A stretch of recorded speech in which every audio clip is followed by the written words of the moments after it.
You know how sometimes you hear a story that just sticks with you, the kind that makes you think twice about heading into the woods alone?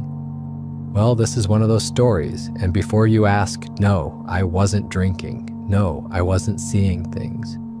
What I'm about to tell you happened exactly as I'm telling it, and I've been trying to make sense of it ever since. It was the third week of November, peak hunting season in the mountains of northern Oregon. I'd been coming to these woods for 15 years, knew every trail, every ridge, every creek that wound through the valleys.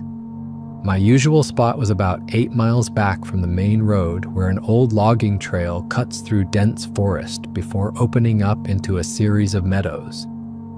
The deer liked to graze there in the early morning, and I'd taken some of my best bucks from a stand I'd built in a massive, old-growth fir about 30 feet up. That morning started like any other. I was up at 4:30, had my coffee and a quick breakfast, then made the drive up the mountain in complete darkness. The forecast called for clear skies and temperatures in the low 40s, perfect hunting weather. I reached my parking spot just as the first hint of gray was creeping into the eastern sky. The hike to my stand took about 45 minutes, following the old logging road for the first mile and a half, then cutting off onto a game trail that wound up through the timber. I moved slowly, stopping every few hundred yards to listen. The forest was quiet except for the usual sounds: wind in the trees, the distant call of a raven, my own breathing slightly amplified in the crisp air. I reached my tree just as shooting light was beginning to filter through the canopy. The stand was exactly where I left it, 28 feet up in the massive fir. I'd chosen this tree years ago because it offered an excellent view of 3 different game trails that converged in a small clearing about 60 yards out. From up there, I could see for probably 200 yards in most directions, except where the forest grew too thick. I settled in, loaded my rifle, and began the wait. Hunting is mostly waiting, and I'd gotten good at it over the years. I knew how to stay perfectly still for hours, how to breathe quietly, how to become part of the tree I was sitting in. The first hour passed without seeing anything except a few squirrels and a couple of blue jays that seemed annoyed by my presence. Around 7:30, I spotted movement to my left, along the ridge that ran parallel to my position. At first, I thought it might be a deer, but the movement was wrong. Too upright, too deliberate. I raised my binoculars and focused on the area where I'd seen the motion. What I saw next still gives me chills. It was walking on 2 legs, but it wasn't human. The thing had to be at least 8 feet tall, covered in dark brown or black hair from head to foot.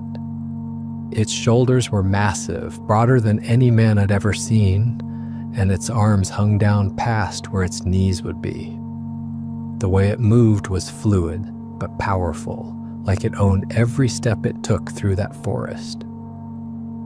But here's the part that made my blood run cold. It was carrying something over its shoulder, something that looked like a person.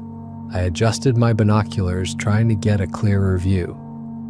The figure was maybe 150 yards away, moving through the trees at a steady pace. The body it carried was definitely human, wearing what looked like hiking clothes, a red jacket and dark pants. The way the body hung limp over the creature's shoulder, the way the arms and legs just dangled there without any movement at all, I knew immediately that whoever it was, they weren't alive. I've hunted my entire adult life. I've field-dressed hundreds of deer, elk, and other game. I know what dead weight looks like, and that's exactly what I was seeing. The creature was carrying that person the same way you'd carry a deer you'd just shot, like it was nothing more than meat. What really got to me was how effortlessly it moved with that burden.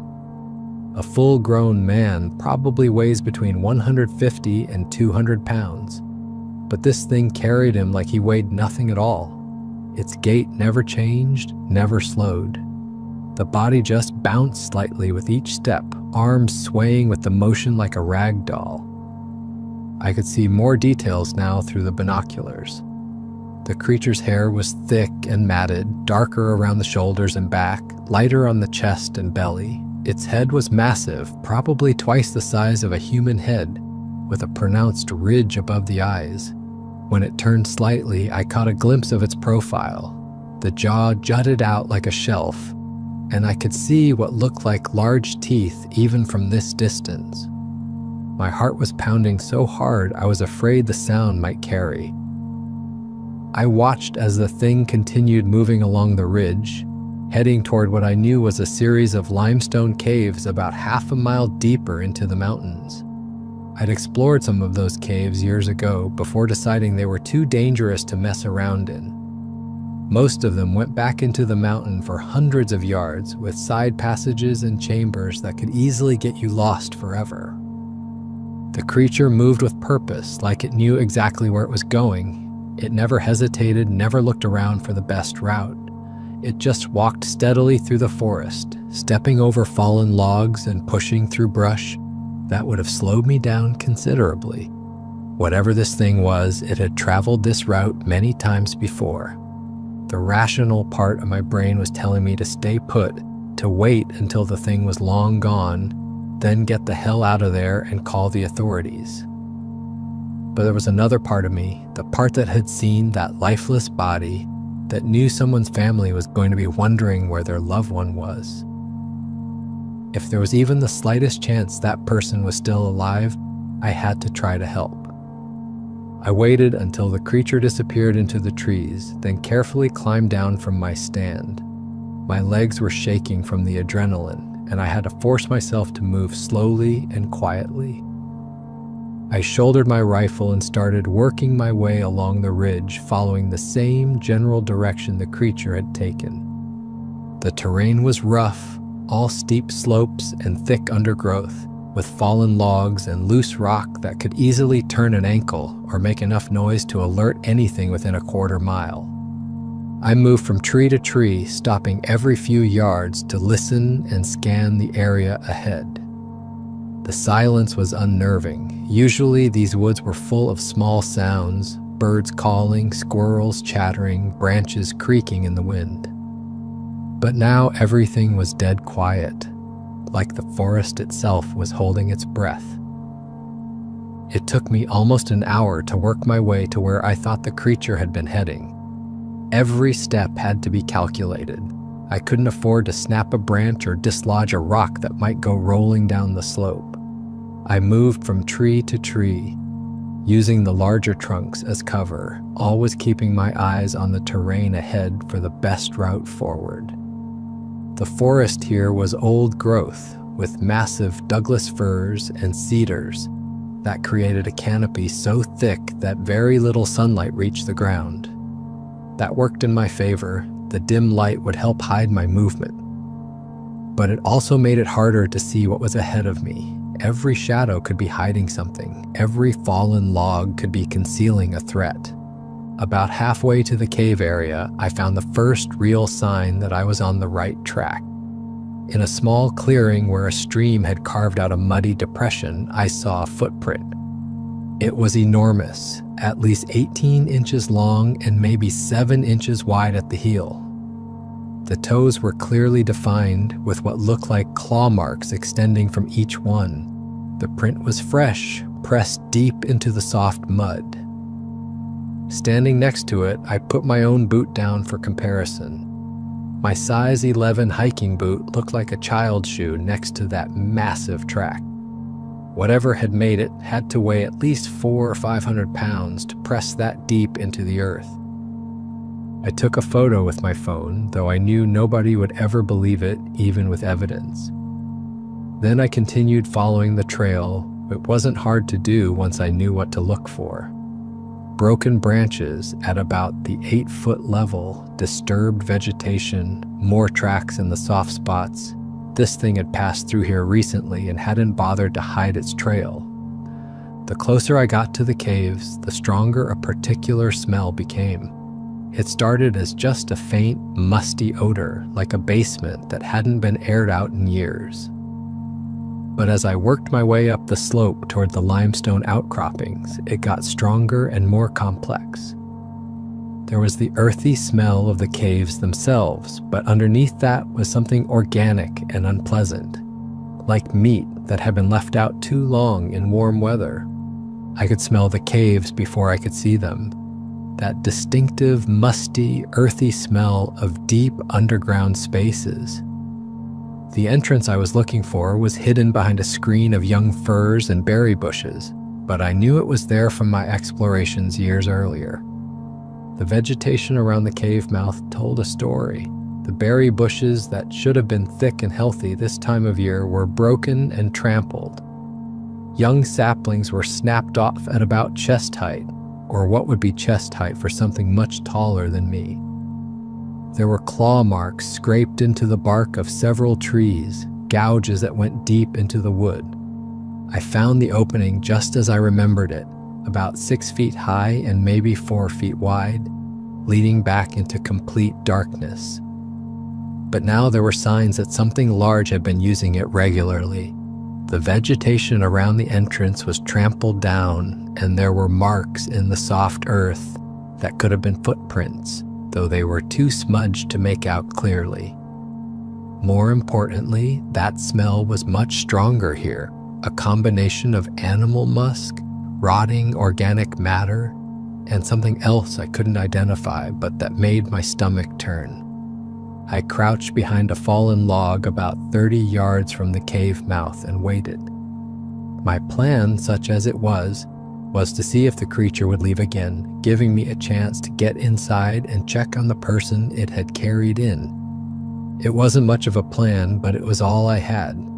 The waiting was the hardest part.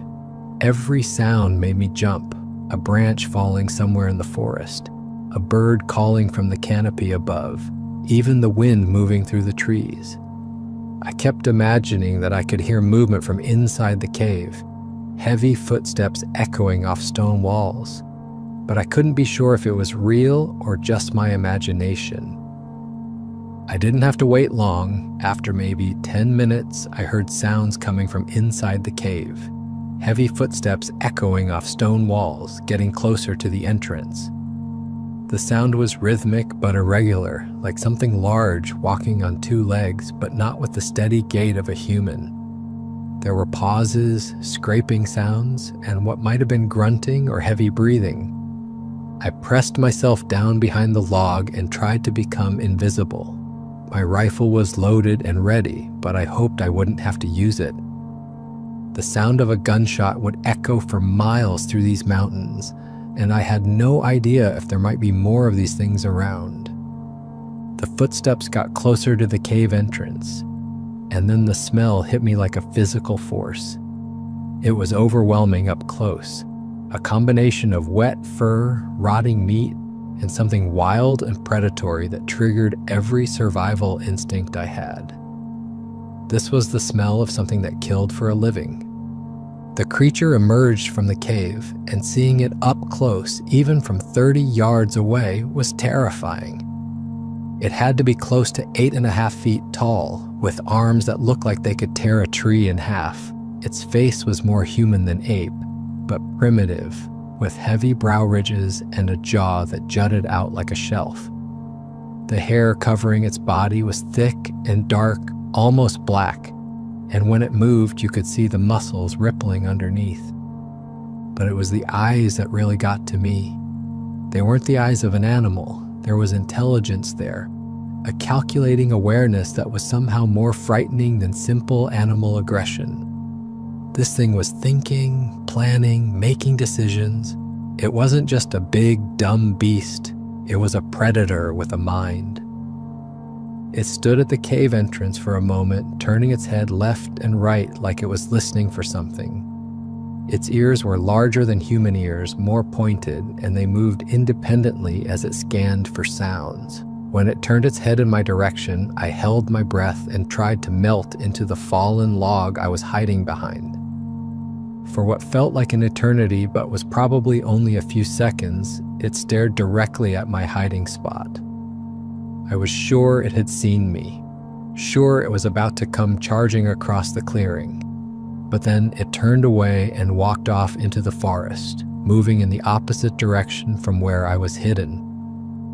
I watched until it disappeared into the trees, then forced myself to wait another 10 minutes before moving.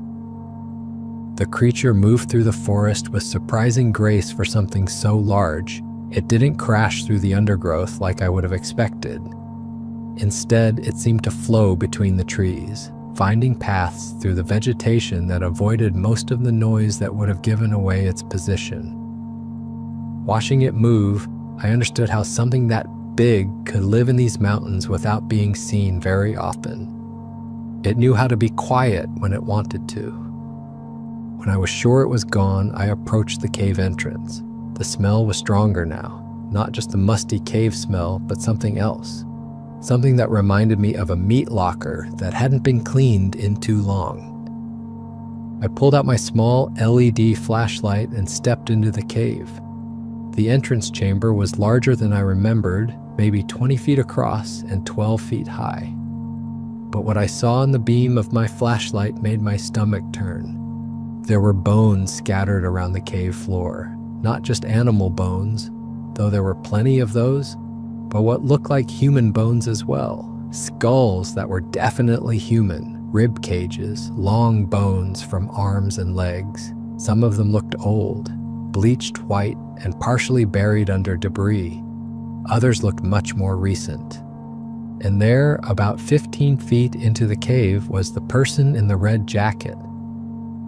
I moved quickly to where the body lay. It was a young man, maybe in his 20s, wearing hiking boots and carrying a small backpack. I knelt down and checked for a pulse, though I already knew what I'd find. His skin was cold to the touch, and his body had already started to stiffen with rigor mortis. He'd been dead for hours, maybe since the night before. I was about to check his backpack for identification when I heard something that made my blood freeze. Heavy footsteps echoing from deeper in the cave. The creature was coming back, and it was moving fast. The sound of those footsteps echoing through the limestone passages was unlike anything I'd ever heard.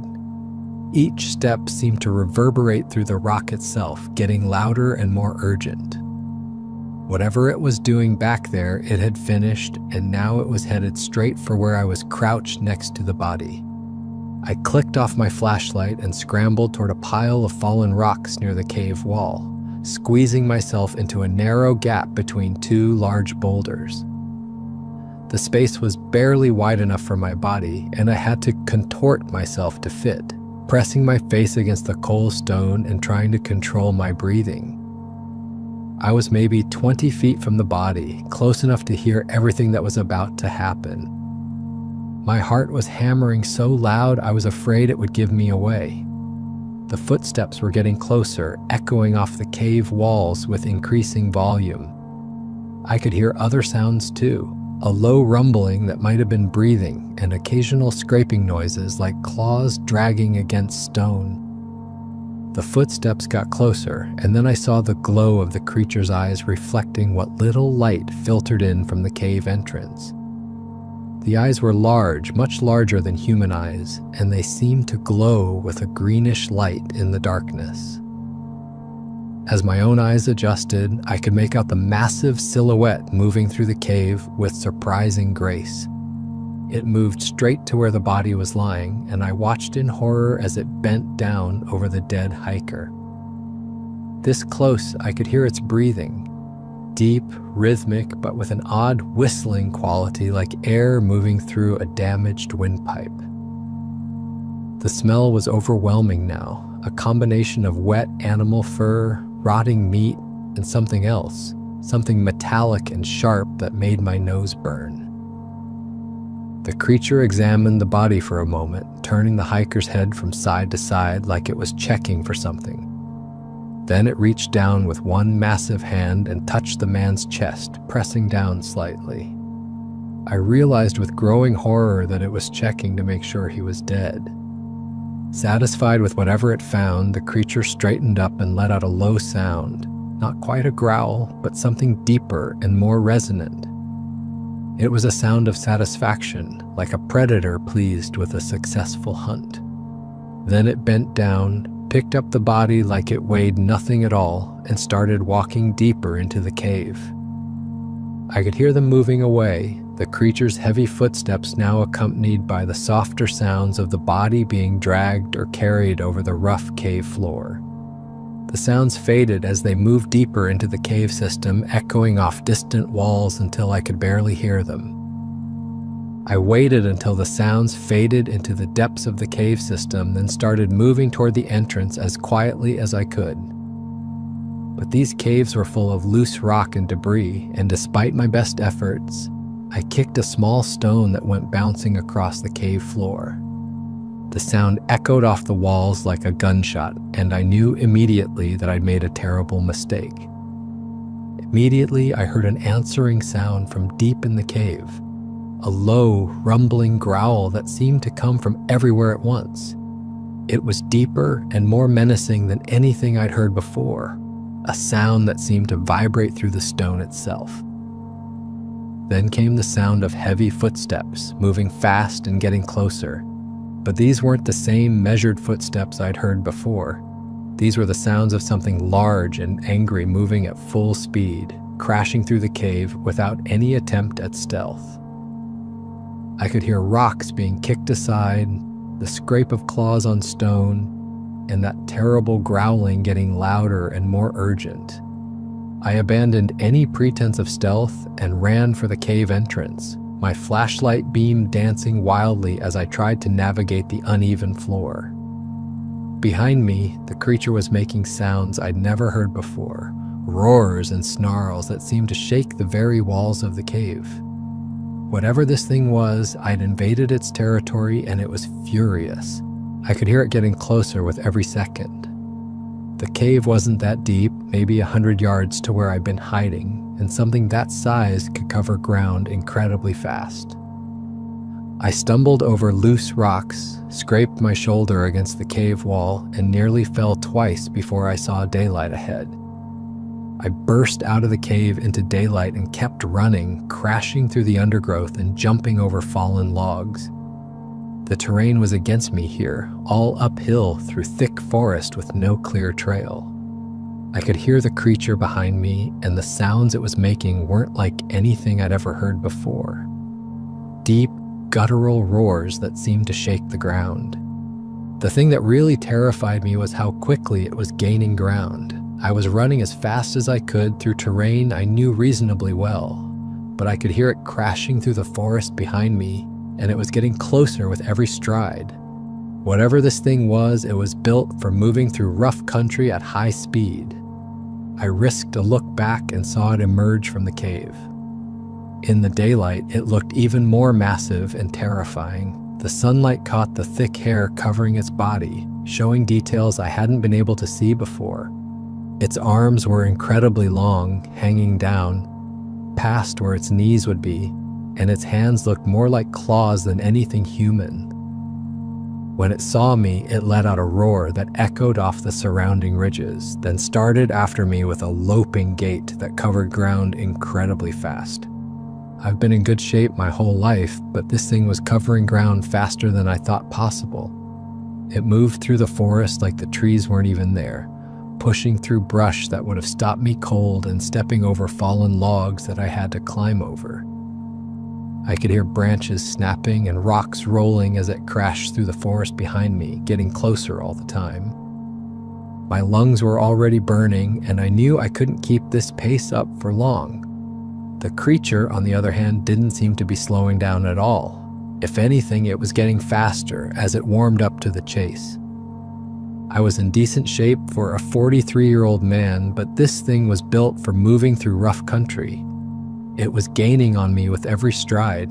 I could hear branches snapping and rocks rolling as it crashed through the forest behind me, getting closer all the time. The sound it made as it ran was terrifying, not just the crashing through the undergrowth, but the vocalizations. It was making a continuous low growling sound punctuated by louder roars that seemed to express pure rage. I got the impression that this thing didn't just want to catch me, it wanted to tear me apart. I could smell it now, even over the scent of pine needles and forest floor. that same rank odor of wet fur and rotting meat, but stronger now, mixed with what smelled like fresh sweat and something else. Something sharp and metallic that might have been blood. My rifle was bouncing on my shoulder as I ran, and I realized it might be my only chance. I spun around, dropped to one knee, and brought the gun to my shoulder just as the creature came into view about 50 yards behind me. The sight of it charging toward me was something I'll never forget. It was running on two legs, but leaning forward, using its long arms for balance and occasionally dropping one hand to the ground to help propel itself forward.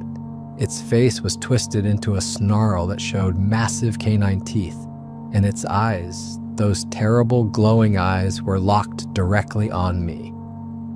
I aimed for center mass and fired. The 30-06 rifle shot echoed through the forest like thunder, and I saw the creature stagger as the bullet hit. A spray of dark blood appeared on its chest, but it didn't go down. Instead, it let out a roar of pain and rage that was louder than anything I'd heard yet, and kept coming. I worked the bolt as fast as I could and fired again, this time aiming for the head. The shot was rushed and I pulled it slightly left, catching the creature in the shoulder instead. Again it staggered, again dark blood sprayed from the wound, but it kept coming. The thing that terrified me most was that the gunshots didn't seem to slow it down much. A .30-06 rifle will drop a bull elk or a grizzly bear with a single well-placed shot, but this creature was taking direct hits and barely flinching. Whatever it was incredibly tough. I turned and ran again, but now I could hear it right behind me, close enough that I could smell its rank odor, like wet fur and rotting meat. The wound seemed to have made it even more angry rather than slowing it down. I fired 2 more shots over my shoulder without bothering to aim, just hoping to slow it down or maybe get lucky with a better hit. One of the shots must have connected because I heard another roar of pain, but the footsteps behind me never slowed. If anything, the creature seemed to be getting closer. The terrain ahead of me was getting steeper, and I could hear the sound of running water somewhere below. The river, if I could make it to the river, maybe I'd have a chance. It was my only option now because this thing was going to catch me long before I could make it back to my truck. I was running on pure adrenaline now, my legs pumping even though they felt like rubber. Every breath burned my lungs, and I could feel my heart hammering against my ribs. Behind me, the creature was so close I could hear its breathing between the roars. Deep, rasping breaths that sounded like a steam engine. I crashed through a stand of young alders and suddenly found myself at the top of a steep slope that dropped down toward the water. The river was maybe 200 feet below, winding through a rocky gorge with white water visible where it tumbled over and around massive boulders. Behind me, I could hear the creature breaking through the same stand of alders. It was maybe 20 yards back now, close enough that I could hear its heavy breathing between the growls. Close enough that I could smell it even over the pine scent of the forest. I looked down at the river far below and realized I was faced with an impossible choice. The drop was steep and rocky, probably 50 or 60 feet straight down to the water. Even if I survived the fall, the water looked like it was moving fast, and I could see boulders scattered throughout the channel like teeth waiting to crush me. But staying here meant certain death. I could see that clearly enough.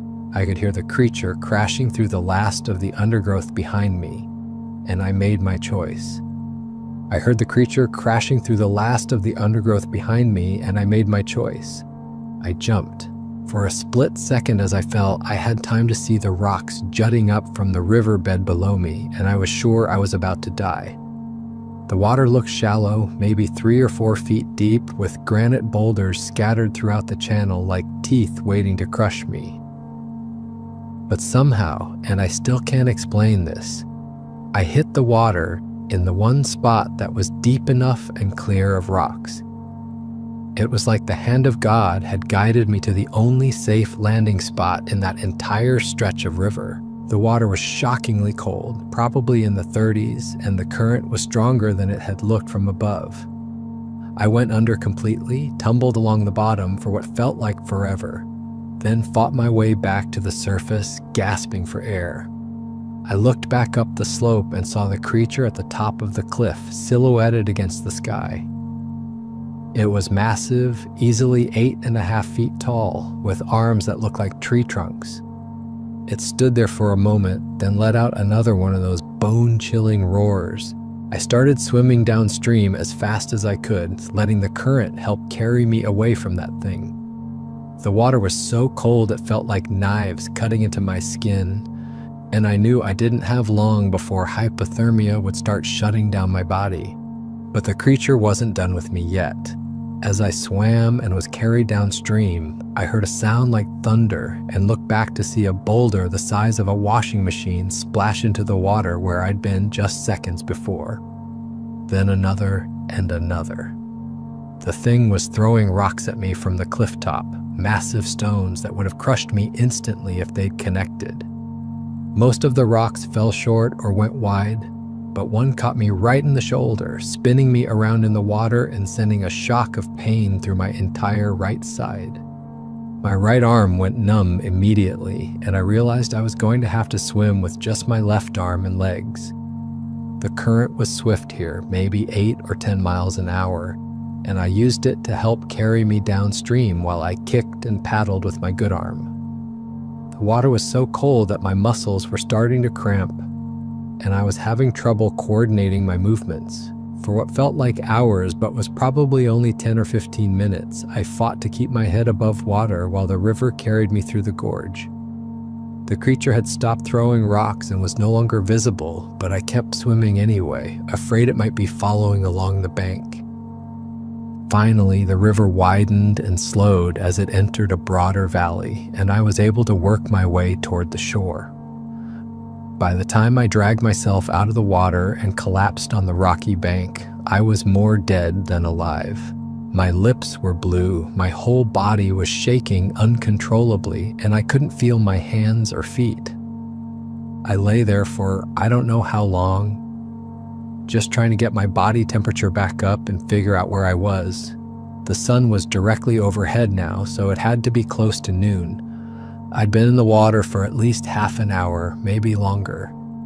When I finally felt strong enough to move, I took stock of my situation. My rifle was gone, lost somewhere in the river. My right shoulder was definitely injured. I could move the arm, but it hurt like hell and felt weak. My clothes were soaked and I was still shivering, but I was alive.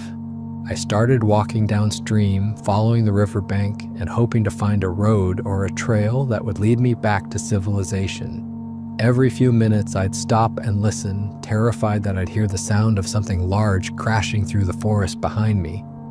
But all I heard was the normal sounds of the woods, birds calling, wind in the trees, the river flowing beside me.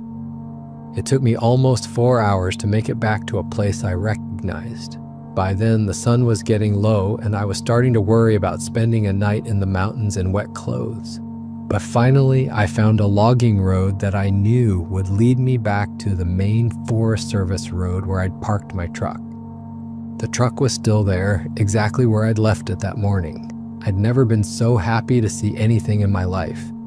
I cranked up the heat, peeled off my wet clothes, and sat there in my underwear for 20 minutes just trying to warm up and process what had happened. I drove straight to the sheriff's office in town and tried to report what I'd seen. I told them about the cave, about the bones I'd found there, about the dead hiker. But when I got to the part about what had taken him, I could see the deputy's expression change. He started asking questions about whether I'd been drinking, whether I'd hit my head when I fell in the river, whether I might have been seeing things due to hypothermia. I stuck to my story, but I could tell they thought I was either lying or having some kind of breakdown. They said they'd send someone to check out the cave, but I got the feeling they were just humoring me. A week later, I called back to see what they had found. The deputy I talked to said they'd searched the area I described but hadn't found any cave matching my description. He suggested that my fall into the river might have been more traumatic than I realized, and that sometimes people's memories of traumatic events can be unreliable. But I know what I saw. I know that dead hiker was real, and I know what was carrying him. I've been back to those mountains dozens of times since then, always carrying a much bigger gun than I used to. I've never seen the creature again, but sometimes when the wind is blowing through the trees just right, I catch a whiff of that same smell, like wet fur and rotting meat. And I've never been able to find that cave again, no matter how hard I've looked. It's like it was never there at all. I don't expect anyone to believe this story. Hell, if someone told me the same thing, I'd probably think they were crazy too.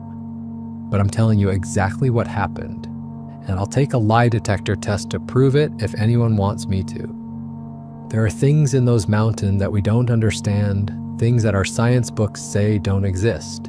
But they're out there, and they're not the harmless, elusive creatures that some people want to believe in. What I saw was a predator, something that hunts human beings the same way we hunt deer. I still go hunting in those mountains, but I'm a lot more careful now. I don't go alone anymore, and I always carry enough firepower to stop something a lot bigger than a bear. Because I know that somewhere up there, in caves that apparently only exist when they want to be found, something is watching and waiting. And I know that if I'm not careful, next time I might be the one getting carried through those dark woods, hanging limp and lifeless over something's shoulder like a piece of meat.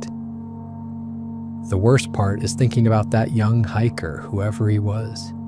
He probably started out that morning the same way I did, excited about spending a day in the mountains, maybe hoping to see some wildlife or get some good photos. He had no idea that he was walking into a nightmare. His family is probably still wondering what happened to him. They probably think he got lost or fell off a cliff or maybe had some kind of accident that left his body where nobody would ever find it. They'll never know the truth because who would believe it? But I know, and now you know too. So the next time you're planning a trip into the deep woods, the next time you're thinking about heading off the beaten path to find some solitude and adventure, remember this story. Remember that there are things out there that see us as nothing more than slow, weak prey. And if you're ever in the mountains and you catch a whiff of something that smells like wet fur and rotting meat, or if you hear sounds in the forest that don't match any animal you know, don't investigate. Don't try to get a closer look. Just get out of there as fast as you can and don't look back. Because some things are better left alone in the darkness where they belong. I've never told this story to anyone except my wife and my closest friend, and they both think I imagined the whole thing. Maybe they're right. Maybe the fall into that icy river scrambled my brain somehow, and I dreamed up the whole encounter. But my shoulder still aches when the weather changes, right where that rock hit me. And sometimes, late at night when I'm lying in bed, I can still hear that roar echoing through the mountains. Can still smell that rank odor of something that shouldn't exist. I know what I saw, and I know there's a family somewhere that will never get the answers they deserve about what happened to their son, brother, or husband. Because the truth is too impossible for anyone to believe. That's the real tragedy in all of this. Not just that people are dying out there, but that their families will never know why.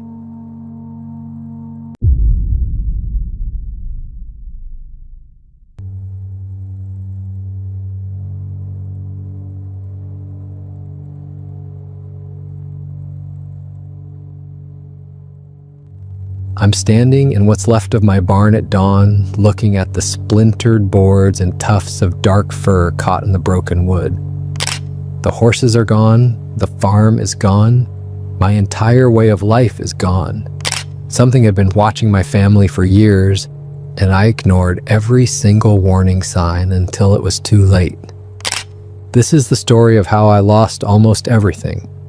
My family ran a small horse farm in a rural area right up against dense forest. We'd been there for 3 generations. My grandfather built the original barn, my father expanded it, and I was supposed to pass it on to my kids. We had a dozen high-quality horses on the property at any given time. Some were for breeding, others we trained for dressage and show jumping. These weren't backyard ponies. We're talking animals worth $15,000 to $40,000 each. Some we even rented out to neighboring farms for breeding purposes. The farm was everything. It was our income, our legacy, our future for the kids. My wife and I had 2 children who were 6 and 9 years old when this all happened. They grew up around those horses, learned to ride before they could read. Behind our property, the forest stretched for miles and miles, mostly untouched wilderness. No roads back there, no hiking trails, nothing. Just trees and whatever lived in them.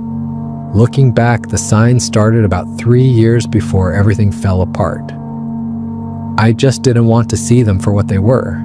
It began with broken fence posts along the tree line.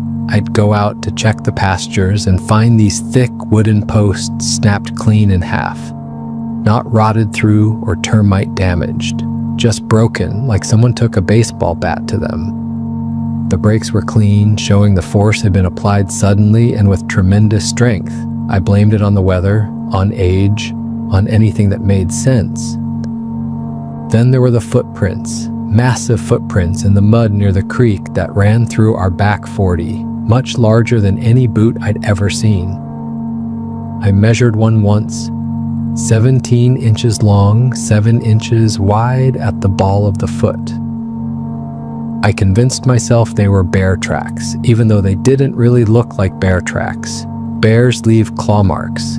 These didn't have claw marks. The toes were defined, clearly separated. 5 of them, just like a human foot, but impossibly large. These looked more like, let myself think about what they look like. The horses started acting strange at night. They'd whinny and stamp in their stalls for no reason. I'd go out to check on them and find them all pressed against the far wall, eyes rolling, nostrils flared. The barn would reek of their fear sweat. I'd walk the perimeter with a flashlight and never find anything. But the horses knew. Animals have instincts we've lost. They could sense something out there that I couldn't. My stallion, the big one I use for breeding, started losing weight. The vet couldn't find anything wrong with him. He was eating, drinking, everything seemed normal. But he was dropping pounds like he was sick. Stress, the vet finally said. Something was stressing him out. At night, I'd hear him kicking the walls of his stall. Bang, bang, bang for hours. In the morning, there'd be dents in the wood from his hooves. My wife complained about feeling watched when she hung laundry near the woods. She'd be out there in broad daylight, clothespins in her mouth, and she'd get this creeping sensation on the back of her neck. The kind of feeling you get when someone's staring at you. She'd turn around and see nothing but trees. But the feeling wouldn't go away. It would follow her around the yard. Eventually, she started doing laundry in town at the laundromat instead. Said it was easier. I knew better. One morning, I found a deer carcass hung in a tree branch 12 feet off the ground. It was partially eaten. Now, I've hunted my whole life. I know how animals feed. This wasn't how animals feed. The deer had been placed there deliberately, carefully balanced on the branch like someone was storing it for later. The meat that was missing had been torn away in chunks, and I could see what looked like finger marks in the remaining flesh. Not teeth marks, finger marks, like something had grabbed the meat and pulled. There was also a smell near the property line, not all the time, but sometimes when the wind came from the forest. It was musky and rank, like wet dog mixed with rotting vegetation and something else, something I couldn't identify. It would make your stomach turn if you got too close to it, make your eyes water. I blamed it on a dead animal decomposing somewhere in the woods. But the smell would come and go. If it was a dead animal, it should have either gotten worse or faded away completely. This smell kept returning, always strongest right at dusk. About 6 months before I lost everything, the situation started escalating in ways I couldn't ignore anymore. The horses refused to graze in the back pasture. These were animals that had spent their entire lives on this property.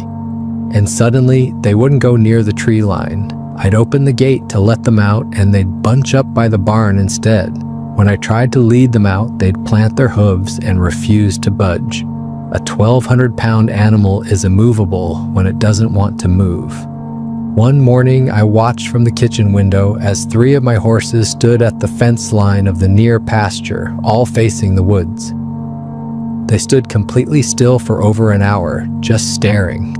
Not grazing, not moving, just watching something I couldn't see. Their ears were pricked forward, their bodies tense. I went outside to look and couldn't see anything unusual. But the horses didn't move. They maintained their vigil until I finally led them back to the barn by hand. I found clumps of coarse black hair on the fence posts. Long hair, thick hair, matted and greasy, too long and thick for a bear. I know what bear fur looks like. This was different. Coarser, almost like human hair, but not quite. When I touched it, it felt wrong somehow.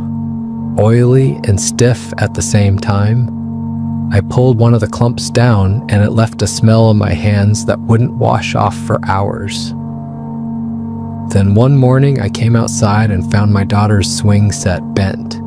The metal poles were twisted like someone had tried to pull the whole thing out of the ground. These were thick metal poles set in concrete. I couldn't bend them if I tried. Something with immense strength had grabbed hold of that swing set and wrenched it nearly in half. The seats were dragging on the ground. My daughter cried when she saw it. The barn door had deep scratches on it, gouges in the wood running vertically down the door. When I measured them, the highest scratch was 8 feet off the ground.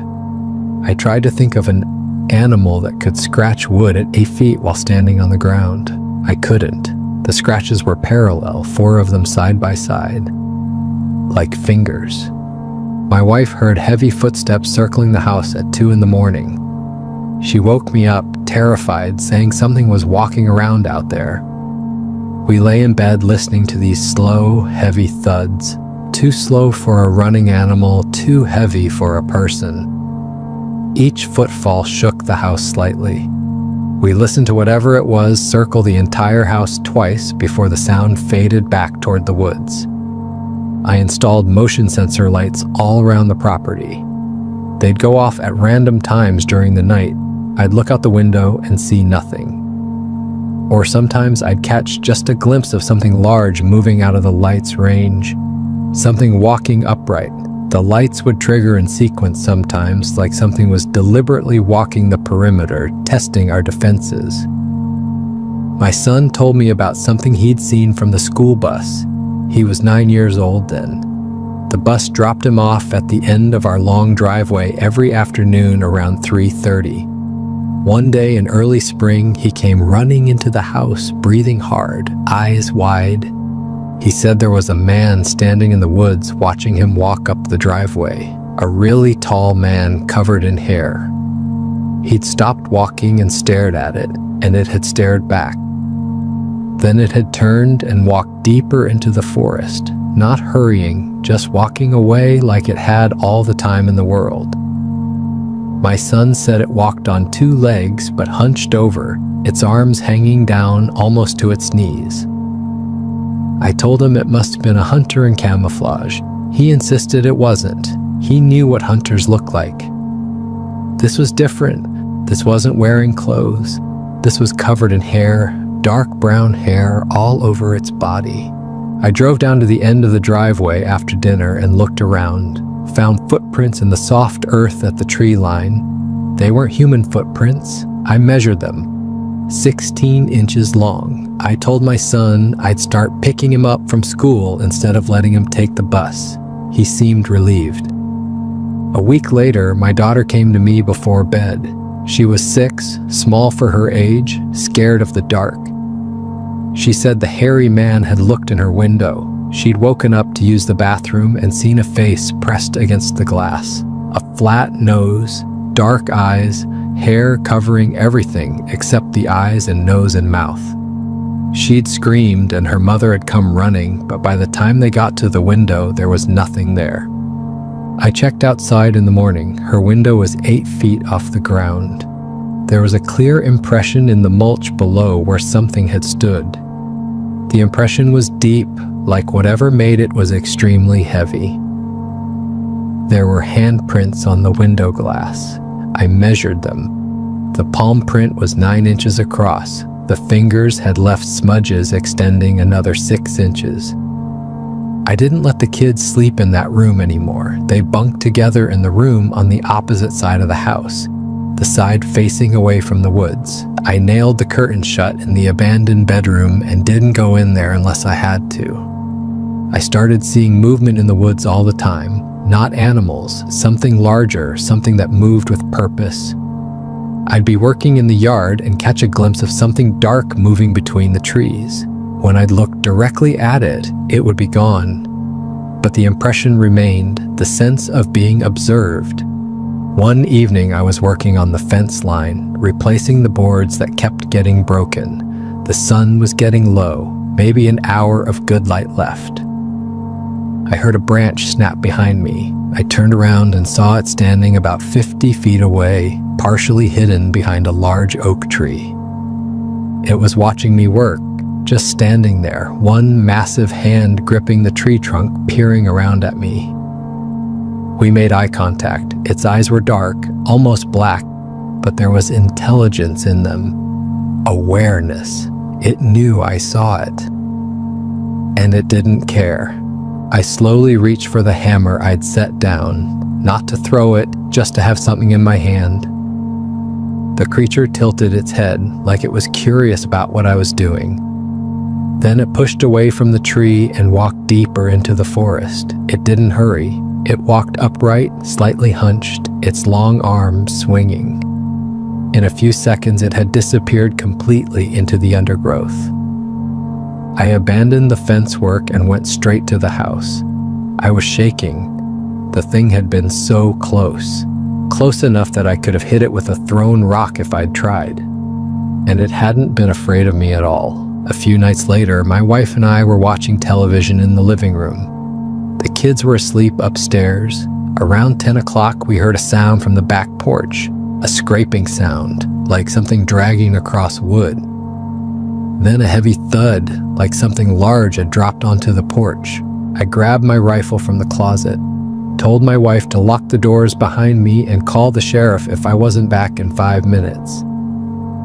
Stepped out the front door and worked my way around the side of the house, rifle raised. The back porch was empty, but our garbage can had been dragged off the porch and into the yard. It was tipped over, the lid torn off. Garbage was scattered everywhere. In the middle of the mess were 2 large footprints, clear as day in the spilled coffee grounds and food scraps. But that wasn't the worst part. The worst part was the pile on the porch steps. It had left a pile there deliberately. Feces. An enormous pile, way too large to be from any normal animal. It was marking territory, sending a message. This is my space. You're only here because I allow it. I cleaned it up before my wife saw it. Told her a raccoon had gotten into the garbage. She believed me, or pretended to. I think by that point, she knew something was seriously wrong but didn't want to admit it. Admitting it would make it real. Late autumn, right around dusk, I was putting the horses in for the night. It was getting dark earlier and earlier, and I always tried to have them secured in their stalls before full darkness hit. The temperature was dropping fast. I could see my breath in the air. I heard a sound from the woods. It wasn't a howl and it wasn't a roar. It was somewhere in between, low and rumbling, like it was coming from deep in something's chest. It made the hair on my arm stand up. It made my stomach drop. That sound was wrong. It was the kind of sound that triggers every primitive fear response hardwired into the human brain. One of my mares started screaming. Not whinnying, screaming. It's a sound a horse only makes when it thinks it's about to die. High-pitched and desperate, full of pure terror. I ran to the far paddock and found her trapped in the corner, trembling so hard her whole body was shaking. Foam was dripping from her mouth. Her eyes showed white all around. She was staring at something beyond the fence line. Following her gaze, I saw something massive moving in the shadows among the trees. It was upright, at least 8 feet tall, covered in dark, matted fur that seemed to absorb what little light remained. It swayed slightly from side to side as it watched us. Not swaying like it was unstable, swaying deliberately, rhythmically, like it was calculating something, deciding something. I stood there frozen, my brain refusing to process what my eyes were seeing. This couldn't be real. Things like this didn't exist. I'd grown up in these woods. I'd hunted here since I was 12 years old. I knew every animal that lived here. This wasn't one of them. The creature raised one arm, pointed at the horse, then at me. The gesture was unmistakable, deliberate. It was claiming the horse, telling me it could take what it wanted. Then it simply melted back into the trees. 1 second it was there, clearly visible despite the darkness. The next it was gone, like it had never existed at all. But I knew what I'd seen, and more importantly, the horse knew. The horse had seen it too. The mare had to be treated by the vet for stress. She wouldn't eat for 3 days, wouldn't drink. The vet couldn't find anything physically wrong with her, but she'd lost significant weight and her coat looked dull. Fear had nearly killed her. The vet asked me what had frightened her so badly. I told him I didn't know. I couldn't find the words to explain what I'd seen. Over the next few days, all my horses started acting strange. They'd cluster together in the center of the paddock during the day, as far from the woods as possible. At night, they'd kick their stalls, whinny constantly, refuse to settle down. The barn became a constant chorus of anxiety. I'd go out there at 2 a.m. and find all 12 horses standing alert, ears forward, staring at the same spot on the back wall of the barn, staring at something I couldn't see. The next morning, I called the county rangers. I couldn't bring myself to tell them what I'd really seen. They'd think I was crazy. Hell, I thought I was crazy. So I told them I suspected a problem bear on the property. 2 rangers came out that afternoon. They walked the perimeter, inspected the scratches on the barn, collected the hair samples from the fence posts, took photos of the tracks. They agreed it looked like bear sign, but I could tell they were puzzled. One of them measured the tracks and frowned. He said the stride pattern wasn't quite right for a bear. The hair samples were the wrong texture, wrong color for the black bears we had in the area. But what else could it be? They set up trail cameras in the woods and baited traps. Over the next 2 weeks, hunters came through looking for a bear den. They searched the entire forest section behind my property. They found nothing. No den, no scat, no territorial markings, no fresh kills, nothing. The rangers concluded the bear must have moved on and took their cameras down. They told me to call if I had any more trouble. I thanked them and tried to believe they were right. The winter months were quiet, no incidents, no signs, nothing. The horses settled down. My wife stopped sleeping with a baseball bat propped against the nightstand. The kids played outside again without me watching them constantly. I used that quiet time to repair fences and reinforce the barn. I replaced the damaged boards and added extra bolts to all the doors. I told myself I was just being cautious. I told myself the whole thing had been some kind of weird coincidence. Bears wander. They follow food sources. It made sense that one had passed through and then moved on. I wanted to believe it was over. I needed to believe it was over. Early spring came and the snow melted. That's when things started up again. I found a horse blanket torn to shreds in the middle of the back pasture. It looked like something had grabbed it and ripped it apart with its bare hands. Not chewed, ripped. That night, something hit the barn so hard the walls shook. I was inside the house and felt the impact. I grabbed my hunting rifle and ran outside. My prize stallion was in his stall, eyes rolling white with terror. His whole body was lathered in sweat. Outside, I found deep impressions in the mud by the fence. Not hoof prints, hand prints, 5 fingers, each print 14 inches long.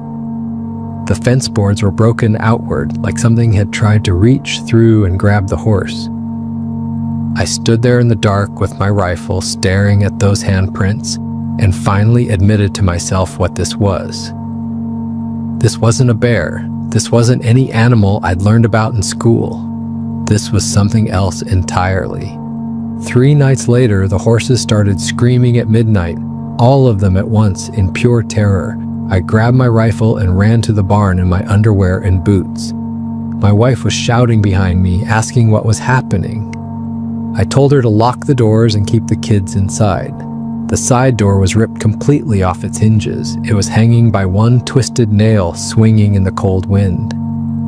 These were thick wooden doors with heavy iron hardware, the kind of door designed to withstand a horse kicking it from the inside. Whatever had done this possessed incredible strength. The wood around the hinges was splintered outward, showing the force had come from outside. My youngest mare was missing from her stall.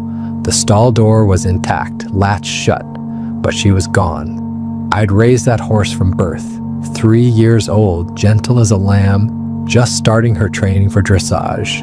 She was worth $20,000. More than that, she was family.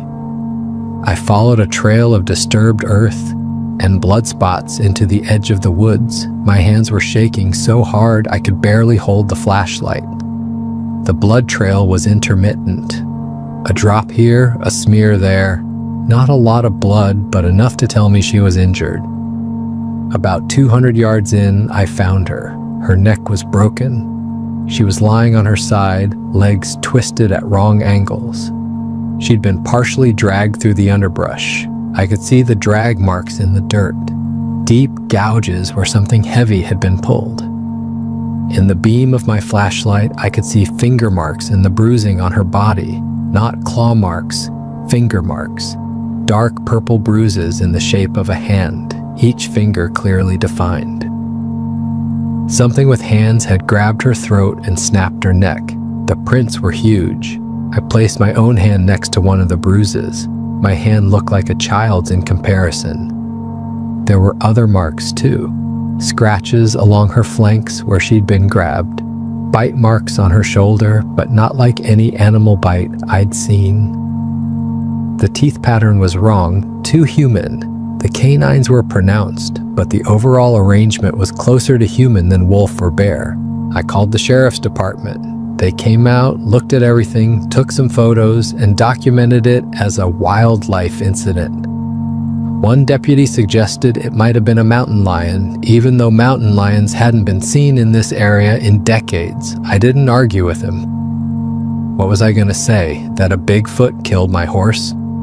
They'd have me committed. Each of those horses represented years of work and investment. I couldn't afford to lose another one. But I had no idea how to stop something like this. How do you protect against something that shouldn't exist? The other horses knew what had happened. The next morning, they wouldn't leave their stalls. I had to lead each one out individually, and they fought me every step. They didn't want to go near the paddock. They didn't want to be outside at all. Their fear was contagious. Even I didn't want to be out there anymore. After that night, I started seeing them more clearly, always at dusk or dawn, standing at the forest edge, just watching the house. Sometimes there was one, sometimes there were two, one larger than the other. They'd stand there for 10 or 15 minutes, completely still, and then vanish back into the trees. I'd blink and they'd be gone. My kids saw one from their bedroom window. They asked me why the big, hairy man was standing by the trees. I told them it was a trick of the light. I told them to stay away from the windows after dark. My wife was terrified. She wanted to leave. She wanted to pack up the kids and move in with her mother in town. But where would that leave us? The farm was everything. It was our income, our home, our future. We couldn't just walk away. I started keeping the kids inside after 4 in the afternoon. I drove them to school in the morning instead of letting them wait for the bus. I stationed myself by the window every night with my rifle, watching the tree line. I wasn't sleeping, I wasn't eating properly, I was running on fear and coffee and the desperate hope that I could protect my family. Whatever was out there started testing us, pushing boundaries, seeing what it could get away with. My tool shed was broken into. The metal door was bent backwards. Tools were scattered everywhere, but nothing was stolen. It was like something had just wanted to prove it could get in. The chicken coop was destroyed in one night. All 6 chickens killed, but not eaten, just killed and left there. The coop itself was smashed flat. Deep gouges appeared on the side of my truck, 4 parallel scratches running the length of the driver's side, like someone had dragged their fingers along the paint. My wife's garden was completely trampled, every plant ripped up by the roots and scattered. She'd spent weeks planting that garden. She cried when she saw it. It started to feel personal, like whatever was doing this was toying with us, playing with us. I set up my own trail cameras, better ones than the rangers had used, but they kept getting destroyed or knocked down. And when I did manage to get footage, the creature stayed just out of clear frame. I got one shot that showed a massive dark shape with eyes reflecting the camera flash, standing upright among the trees. When I zoomed in, all the details blurred out, but you could see the basic form, upright, tall, covered in fur. Late May, I was taking the garbage out after dinner. The sun was just starting to set, painting the sky orange and pink. It should have been beautiful. Instead, everything felt threatening. I heard heavy breathing behind the barn, deep, rasping breaths, like something that had been running, or something very large just breathing normally. I turned the corner, and it was there, 15 feet away from me, close enough to see every detail. It was bigger than I'd thought. Had to be at least 8 feet tall, maybe 8.5, probably 600 or 700 pounds of muscle and fur. Its face was almost human, but not quite. Flat nose with wide nostrils, heavy brow ridge that cast shadows over its eyes. Eyes that were too knowing, too intelligent. They weren't animal eyes. They held something more, awareness, understanding, intent. It was covered head to toe in dark brown-black fur, matted and dirty. The fur was longer on its head and shoulders, shorter on its face and palms. Its hands were massive, easily twice the size of mine. The fingers were thick and powerful, with dark nails that looked hard as stone. The smell hit me like a physical force, like death and sweat and something ancient and wild. It was overwhelming, made my eyes water, made me want to gag. I'd never smelled anything like it. The closest comparison I can make is if you took wet dog smell, mixed it with the scent of rotting meat, added in pure animal musk, and multiplied it by 10. We stared at each other. I couldn't move, couldn't think. My rifle was slung over my shoulder and my hands wouldn't obey the command to reach for it. My body had frozen completely. Some primitive part of my brain recognized that I was looking at an apex predator, something that could kill me in seconds if it chose to. The creature raised its arms and beat its chest. The sound boomed across the property. Boom, boom, boom. I felt it in my chest, in my bones. It bellowed, a deep roar that seemed to come from the earth itself. The sound was so loud, so powerful, that for a moment I couldn't hear anything else. My ears rang. Finally, my hands started working. I unslung the rifle and raised it. My hands were shaking so badly I could barely hold the gun steady. The creature took a step toward me instead of away. Its foot hit the ground with a heavy thud. The earth seemed to vibrate. I fired into the air, a warning shot. The crack of the rifle was deafening in the quiet evening. Birds exploded from the trees. It flinched but didn't run. It just backed slowly into the shadows, never taking its eyes off me. Each step was deliberate, controlled. It wasn't retreating in fear, it was choosing to leave. There's a difference. Then it was gone, melted back into the forest like smoke. I stood there with my heart pounding so hard I thought I might have a heart attack. My legs wouldn't stop shaking. I'd come face to face with it, with something that shouldn't exist. And it hadn't been afraid of me at all. If anything, I was afraid of it. Terrified. I went back inside. My wife asked if I'd seen something. I told her it was just a deer. I couldn't tell her the truth. Not yet. I needed to process it myself first. Needed to figure out what to do. That night, I didn't sleep. I sat in a chair by the window with my rifle across my lap, watching the tree line. Every shadow looked like it was moving. Every sound made me jump. At around 3 a.m, I saw movement at the edge of the property. Something large and upright standing just inside the tree line, watching the house. Watching me watching it. We stayed like that until dawn, 2 creatures staring at each other across 100 yards of grass. Neither of us moving, neither of us backing down. When the sun finally came up, it turned and walked back into the forest. I finally let myself breathe. The next day, I bought electric fence supplies. 3 days of hard work installing it around the entire perimeter. I reinforced all the barn doors with steel brackets. I moved the horses to the stalls closest to the house where I could see them from the kitchen window. I set up floodlights on motion sensors, industrial strength ones that lit up the whole property like a football stadium. I slept in the barn for a week straight with my loaded rifle. My wife and kids stayed at her mother's place in town. I told her it was just until I got the security situation sorted out. By the end of that week, I was exhausted, running on maybe 2 hours of sleep a night. I couldn't keep this up forever. I was one man against something I didn't understand and couldn't fight. One night, I dozed off in the barn, just for a minute.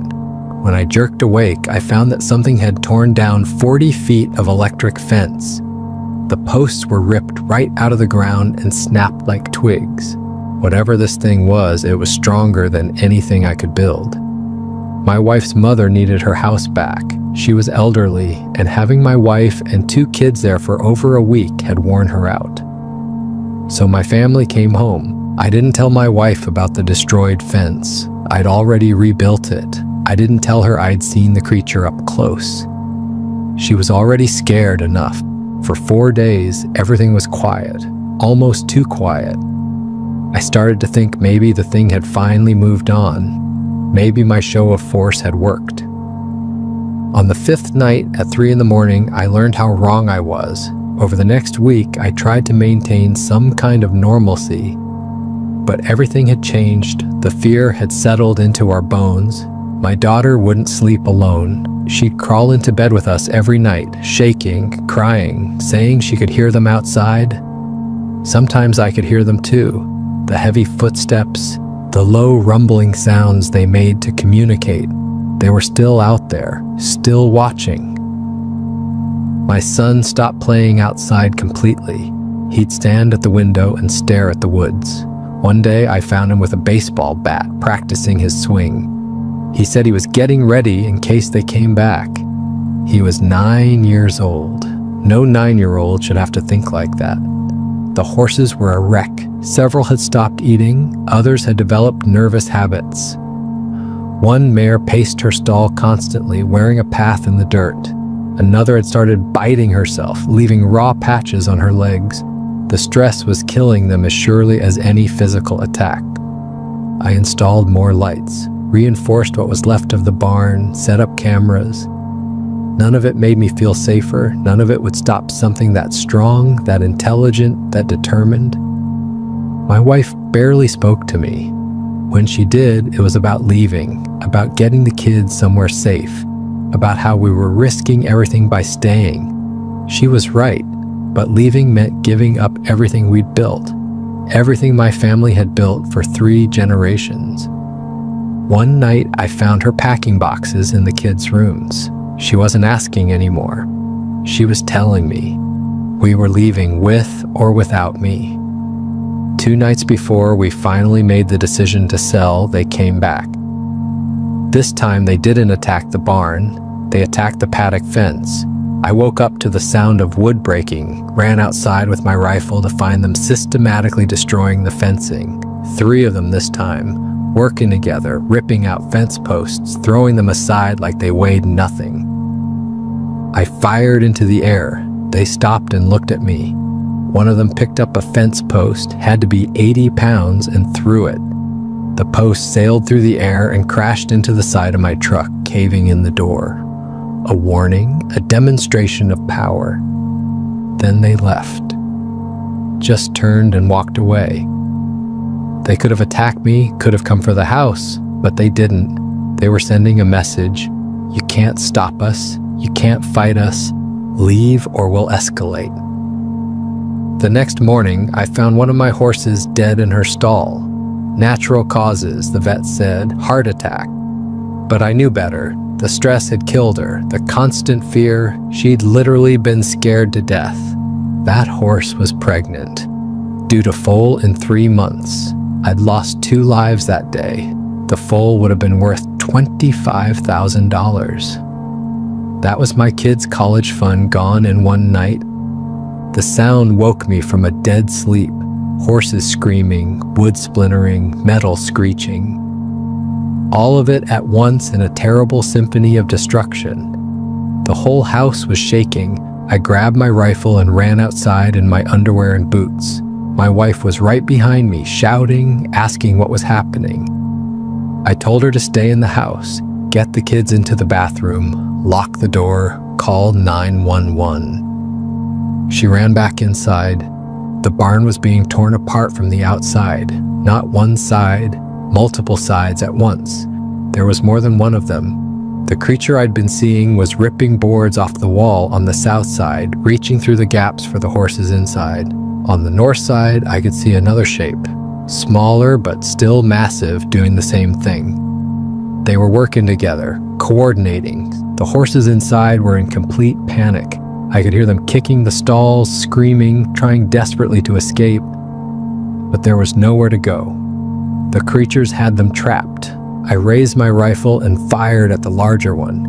Hit it in the shoulder. I saw the impact, saw it flinch. It roared and dropped to all fours, then charged me at a speed I didn't think something that large could move.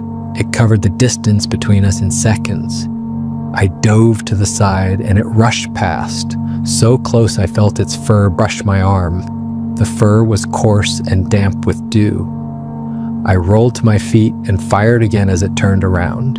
The shot went wide, missed. The rifle jammed. I tried to cycle another round and the mechanism stuck. The creature stopped 10 feet away, rose to its full height. We locked eyes, those dark, intelligent eyes. In that moment, I saw something in them I hadn't seen before. Not just animal cunning, not just predator intelligence. Something more. It knew exactly what it was doing. It understood. That's when I heard my son screaming from the house. "Daddy! Daddy!" The creature heard it too.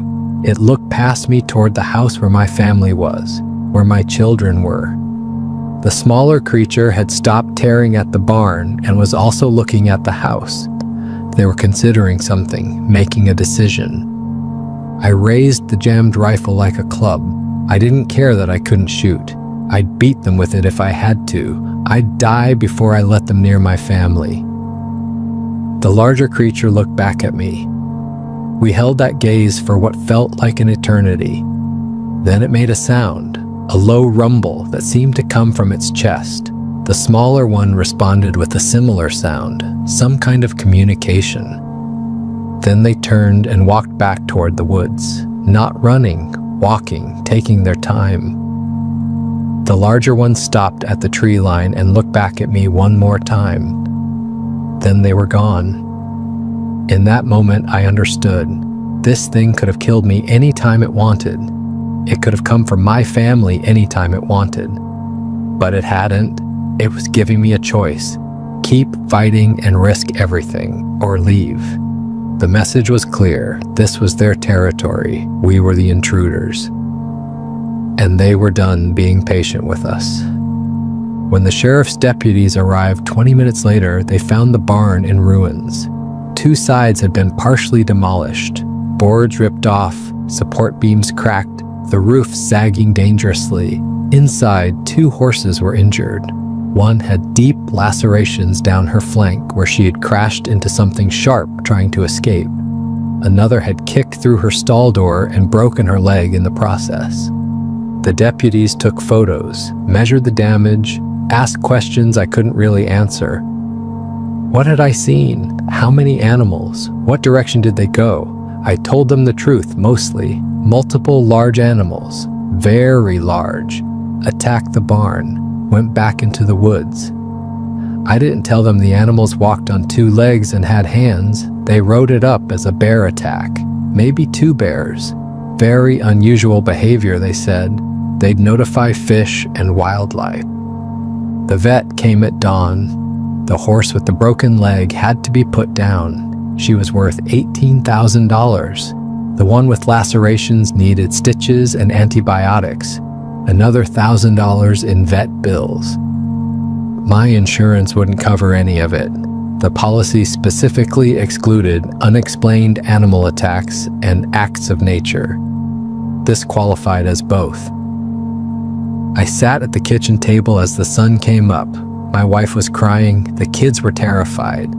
They'd seen everything through the upstairs window. My son asked me if the hairy men were going to come back. I told him no. I told him we were safe now. I was lying, and he knew it. My wife looked at me and said what we'd both been thinking. We can't stay here. She was right. I'd been trying to protect the horses and the farm and our way of life. But I couldn't protect my family and keep the horses safe. Not from this. I couldn't prove what was out there. The authorities thought it was bears. I couldn't kill these things. I'd shot one and it had barely slowed down. And even if I did kill one, there were others. That night had proven they worked together, coordinated, planned. My kids had to come first. Nothing else mattered. The day I listed the horses for sale, I went down to the far pasture one last time. I needed to see the place where this had all started, where I'd first seen the creature watching my mare. I found fresh tracks, still wet from the morning dew, leading from the woods to within 50 feet of where I was standing. It had been here this morning, watching me. Maybe it had been watching me make the phone calls to potential buyers. Maybe it had been watching me take down the for sale signs I'd put up around the property. I looked up and saw it standing at the tree line, the large one, the alpha, if that's what you called them. We stared at each other across the pasture. Then it did something I'll never forget. It nodded, just once, slow and deliberate, like it was acknowledging something, like it understood what I was doing. Then it turned and walked back into the forest. That was the last time I saw it. But I knew it was still there, still watching, and I knew it always would be. This was its home, not mine. I'd just been borrowing space in their territory, and now they wanted it back. Within 2 weeks, I'd listed all the horses for sale. Buyers came from 3 counties over. They could sense my desperation. They knew I needed to move these animals fast. They lowballed me on every single one. The prize stallion that I'd paid $35,000 for went for $16,000. The show mare that had won 3 competitions sold for $12,000. She was worth at least $25,000. The younger horses, the ones with potential, went for bargain prices. Buyers would look at them, see how stressed they were, how skittish, and use that to negotiate down. I watched them load those horses into trailers and drive away. Each one was a memory. The stallion I'd bought at auction 5 years ago, outbidding everyone there. The mare I delivered myself when her mother died during birth. The 3-year-old I'd trained from a foal who trusted me completely. Gone. My daughter cried when they took her favorite pony, a gentle old mare who taught both kids to ride. The pony was 20 years old, not worth much money, but worth everything to my daughter. The buyer promised to take good care of her. I wanted to believe him. My son didn't cry, he just stood there watching, his face hard. Too hard for a 9-year-old. He'd learned too much about loss, about fear, about things that shouldn't exist but do. In total, I got about $140,000 for 12 horses that were collectively worth close to $300,000. I'd lost over $150,000, and that was just the horses. That didn't count the barn damage, the vet bills, the destroyed equipment, the broken fencing. I listed the farm for sale the same week, priced at $30,000 below market value just to move it fast. My real estate agent asked why I was in such a hurry. I told her we'd found a place closer to town. Better schools for the kids. She didn't push it. A young couple came to look at it a week later. First-time property buyers, fresh out of college, full of dreams. They wanted to start an organic farm. No animals, just crops. They walked the property with bright eyes, talking about where they'd put the greenhouse, where the vegetable gardens would go. The husband asked if we'd had any problems with wildlife. I hesitated. My wife squeezed my hand, hard, a warning. I said wildlife could be aggressive around here. Be careful at night. Keep your doors locked. The couple laughed, said they'd lived in the country before. They could handle it. They made an offer that afternoon, below asking price, but close. We accepted immediately. The week before we moved out was the longest of my life. Every night I expected them to come back, to finish what they'd started, to punish us for not leaving fast enough. They didn't. The property was quiet, almost too quiet. The forest felt empty, like something had withdrawn, or maybe it was just watching and waiting. I saw tracks one more time, the morning of closing day, fresh prints in the mud by the barn leading from the woods to the property line and back. One set of prints, the large one, it had come to check, to see if we were really leaving. I wondered if it was satisfied, if this was what it had wanted all along, the horses gone, the humans leaving, the property returning to something closer to wild. On moving day, the movers loaded our furniture, our boxes, our lives into a truck. The kids got in my wife's car. She was taking them to her mother's place. They'd stay there while I finished up the last details. Before I got in the truck to follow the movers, I walked to the edge of the property one last time. I looked into the forest, the dark spaces between the trees, the shadows that could hide something massive. I said out loud, "It's yours now. Leave them alone." I don't know if it heard me, don't know if it understood, don't know if it cared, but I needed to say it, needed to believe that leaving would be enough, that the new owners would be safe because they weren't a threat, no horses to hunt, no challenge to its territory. I got in my truck and drove down that long driveway for the last time. In the rearview mirror, I saw something move at the tree line, something large and upright, watching me go. I didn't stop. I didn't look back again. I just drove. We live in a subdivision 40 miles away now. Tiny yard, neighbors on both sides close enough that we can hear their television through the walls. The houses are so close together you could reach out your window and touch your neighbor's wall. My kids adjusted fine, better than I expected. They made new friends at their new school. My daughter joined soccer, my son started taking karate. He said he wanted to learn to protect himself. I didn't argue with him. If it made him feel safer, it was worth it. They don't talk about the old farm much. Sometimes my daughter will mention the pony, wonder how she's doing. I tell her she's probably living her best life. Plenty of grass to eat, no stress. I hope that's true. My wife got a job in town, works at a dental office as a receptionist. She seems happy, relieved.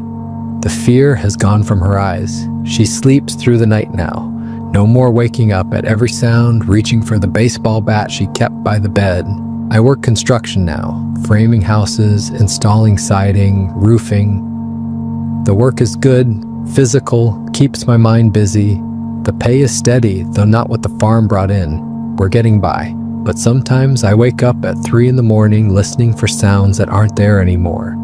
The sound of breaking wood, heavy footsteps, that low rumbling communication. In those moments, I'm back there, standing in the dark with my rifle, facing something I couldn't fight and couldn't understand. Sometimes I drive by the old farm. Just to check, I don't stop, just slow down as I pass. The new owners seem happy. Their garden is thriving. Rows of vegetables, a small greenhouse they built. They have chickens now, a small coop in the side yard with maybe a dozen birds. No horses, nothing big, nothing worth hunting. I wonder if that's why they've been left alone, if the creatures only cared about the horses, about large prey, or maybe they decided that family wasn't a threat, wasn't worth the effort of intimidation. Or maybe the creatures are still there, still watching, and they're just being patient. I still have nightmares about standing in that empty stable at dawn, looking at the broken boards, the dark fur caught in the splintered wood, the wet tracks leading back into the forest, knowing something had been there, something real and terrifying and impossible. I know I made the right choice. I know my family is safe. We're alive. We're together. My kids are happy. My wife isn't living in constant fear anymore. But I still feel like a coward, like I should have fought harder, stood my ground, protected what was mine. Some battles can't be won, though. Survival sometimes means knowing when to walk away, knowing when you're outmatched, when the cost of staying is higher than the cost of leaving. My kids are safe and healthy. They're thriving. They don't wake up scared anymore. My daughter doesn't cry about the hairy man in the window. My son doesn't patrol the house with a baseball bat. That's all that matters, even if it cost me everything else I'd built, even if I lost 3 generations of family history, even if I lost $150,000, even if I lost my identity as a horseman, as a farmer, as someone who belonged to that land. They're safe. That's enough. It has to be enough. Sometimes late at night when I can't sleep, I look up that forest on satellite maps. I zoom in on those acres and acres of untouched wilderness. I think about what's out there, what's still out there, living in those shadows. And I wonder how many other people have seen what I've seen, how many others have been driven from their homes by something that shouldn't exist, how many have chosen to stay silent because no one would believe them, because saying it out loud makes you sound crazy. I'm not crazy. I know what I saw. My wife knows. My kids know. The horses knew before any of us did. There are things in those woods that science doesn't recognize. Things that are smart enough to avoid cameras and stay hidden. Things that are strong enough to snap a horse's neck with their bare hands. Things that can coordinate attacks, plan strategy, send messages. They're real, they're out there, and they don't want us in their territory. If you're reading this and you've had an experience like mine, if you've seen something in the woods that you can't explain, something that watched you from the shadows and made you feel like prey, I believe you. I know what it's like to see something impossible and have no one to tell, to carry that knowledge alone. And if you're thinking about buying property near dense forest, near untouched wilderness, I have one piece of advice. Pay attention to the signs, the broken fencing, the strange tracks, the way the animals act, the feeling of being watched. Don't ignore it like I did. Don't rationalize it away. Don't convince yourself it's nothing. Because by the time you realize what it really is, it might be too late. I got out. My family is safe. But I lost everything else in the process. And somewhere in those woods, in that forest that stretches for miles behind the farm that used to be mine, something is still there, still watching, still waiting. and it always will be, because that's its home, not ours. We were just visitors who overstayed our welcome, and when we wouldn't leave on our own, it made us leave. I hope the new owners never see what I saw. I hope their chickens and their garden aren't interesting enough to attract attention. I hope they can live there happily, never knowing what's watching from the trees. But sometimes I worry. Sometimes I think about warning them properly, telling them everything. But what would I say? How do you explain something like that to someone who hasn't lived through it? You can't. They'd think I was crazy, just like I would have thought someone was crazy if they'd told me before I saw it myself. So I don't say anything. I just drive by sometimes, check that the lights are on, that everything looks normal, that the forest is still just forest, and I hope that's enough. For more interesting stories, check this out.